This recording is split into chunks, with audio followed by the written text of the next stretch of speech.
Today, we're talking about Boost management, how to save it and use it better, more efficiently. This video is basically for me because I need to watch myself play more. This whole series is for me in a way, but you're of course invited along on the journey. Last episode we talked about clears, and I felt like I learned a lot about my clearing tendencies and what I can do better. And this is a really common one I get. A lot of comments about managing boosts. It's still kind of a mystery to me. A shot. Because usually I'm just trying to play fast and I want to just get going as quick as possible, and I use whatever boost I have. I don't conserve it. So I think for this first game, I'm actually going to play how I normally would play. Less conscious about the boost. In fact, maybe even a little bit more. Oh, interesting. A little bit more wasteful with the boost. And then the second game, I'll be super conservative with the boost. Oh man, I feel like I failed my teammate in some ways there. Yeah, that was a really bad clear. But that was for last episode. Thank you. Teammate reminds me that I do in fact suck. Can you finish? Ooh. Oh no. I wasn't, you know, I think I'm too chill for Rocket League. I just want to take it slow. And, wow. Anyway, what I was saying is, I'm just not, I'm not quick enough sometimes. Just slow. Maybe that'll be one of my deadly sins. Just being a slow old fart trying to play this game. I need turn-based Rocket League. It's a great shot. Great pressure. Most people, when they're talking about boost management, talk about the start. So like it's really tempting to use boost like that to start out instead of flipping. See, one of my top concerns is try to remain in control of my car. And to remain in control, it makes me not want to flip as much. And not wanting to flip, of course, the alternative is to use boost. But if you're new to the series, I'll also be pausing every once in a while to explain some things that I didn't have time to talk about while I was recording. So I quickly want to say this is the kind of start that we're looking for, and we'll talk more about it later in the video. But the diagonal front flip, along with just a little bit of boost, is what I'm talking about. If you can use a flip instead of boost, especially when oh god, I missed my flick. Especially when you're starting out. Starting out meaning like starting from a complete stop. Oh boy. Oh, what? What? Okay. So I think learning to use a flip and being okay and staying in control while you're flipping is an important part of managing boost. Because it's so much more stable to use boost, you know? You stay nice and flat, just a little speed increase. I think it's easier to handle. So I think it's an important step in getting better at Rocket League, but there's definitely a reason why someone like me would mismanage boost. See if I can get a pass in. Oh my god, that was such a weak pass. Someone suggested doing passing for 7 deadly sins, and I said that I probably wouldn't because, oh man, just got no power on that. I like jumped with it like I was gonna go into an air dribble, but I just didn't. Let's see if I can pressure this a little bit. Oh, I was hoping he'd be middle and then I could just bump it to him, but what is he doing over here? Okay. Am I on the blue team? My wife and dog have invaded my space. Can you not? Anyway, back to the recording. So right there, it's sort of natural for me to do a flip and then boost with that. But, see what we can do to change that, especially the next game. For now, I'm just going to continue to boost around like I always do. I think I can get a power clear on that. There we go. A little bit of a miscommunication with my teammate there. I definitely wanted to follow that one all the way. But he was looking for a pass, which would have been good too. I probably could have just left it. He would have been able to finish it. Oh no. Oh no. So obviously a couple things went wrong here.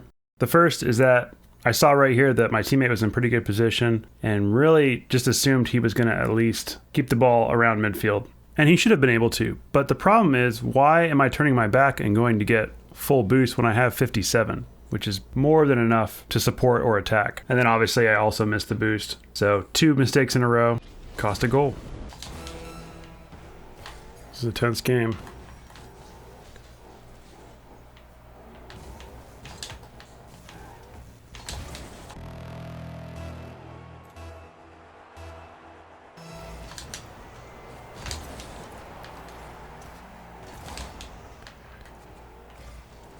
Please get that, yes.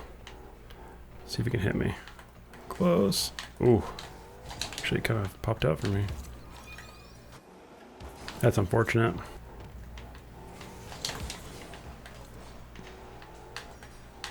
Oh, no.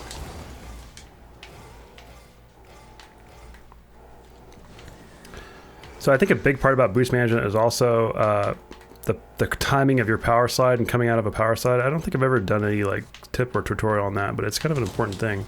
Oh my god, that was some weird ass rubber band.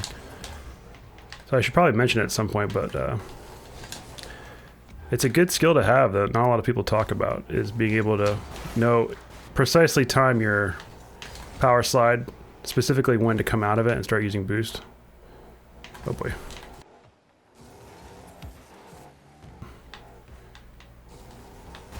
Oh my god, I was waiting for my teammate to appear in my vision. This one really got on my nerves because I really want to see my teammate come with me on the attack, especially on a counter like this, where he could easily make a run up the middle, especially since I was in a perfect position to hit a ball out into space. He just would not get it into position for that pass. And overall, we really just didn't have great chemistry, but this is a perfect example of the dysfunction between us.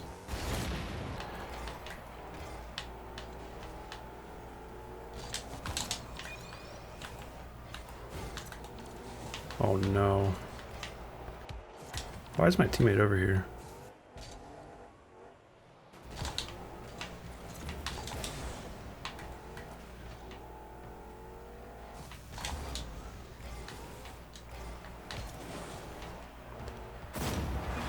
Oh boy. Alright, for the second game, I decided that if I was going to really focus on what I needed to focus on, which is boost management, I would need to record the voiceover later, so I didn't have to talk while I was playing. And as we're about to see, it did help. Another advantage of this is I can actually say after I recorded this, because now this is a day after I recorded this, I'm recording this voiceover, I think it started to click a little bit more for me. I think it's actually fine to use a little bit of boost when you're starting out. The key is just to not use too much, you know? I think the key is like to really make sure when you start out, it's a diagonal front flip like that. This is the second time now I've seen me do this awkward jump when I make my first touch, which then forces me to use a ton of boost, as you'll see, to keep up with the ball and keep control. And then it's just a tiny bit of boost, and because it's a diagonal front flip as opposed to just a regular front flip, you don't have to worry as much about when you boost. Whereas a front flip, you have to make sure not to hold it too long or you'll, boost when you're upside down. So it seems like when I'm concentrating my movements in general a little more efficient, a little less whimsical. I can already tell looking back. Got a little bit lucky there. Sloppy half flip. Should have just rotated back there. Really wanted the breakaway.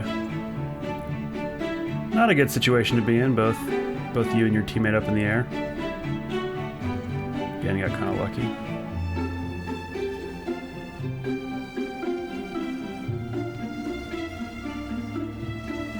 They're applying pressure pretty nicely, but my teammate did a great job of clearing there.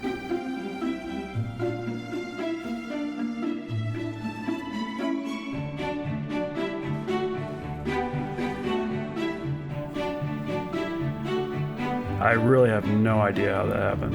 It's actually pretty crazy. So I think before, like I was saying, I think I was focusing a little bit too much on not using boost at all to start out, and it kind of just made me a much slower player. So I think the key is not completely keeping your hand off the boost button. Like, that's not really going to help. It's more about just learning to tap more and feather more. That was actually really badass. Now they're kind of falling apart.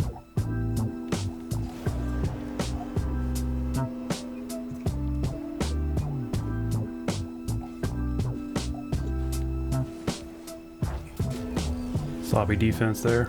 Don't want to start goofing off with still a minute left. There it is, a little diagonal flip to start with just a tiny bit of boost. Really is the best way to start off. Everybody's just having fun at this point. Going for the demo. We got demoed, but we scored. A lot of stuff happened there. So yeah, that's episode 2 of 7 Deadly Sins of Rocket League. If you have a good idea for my next sin, please comment below and I'll consider it. Thanks for watching.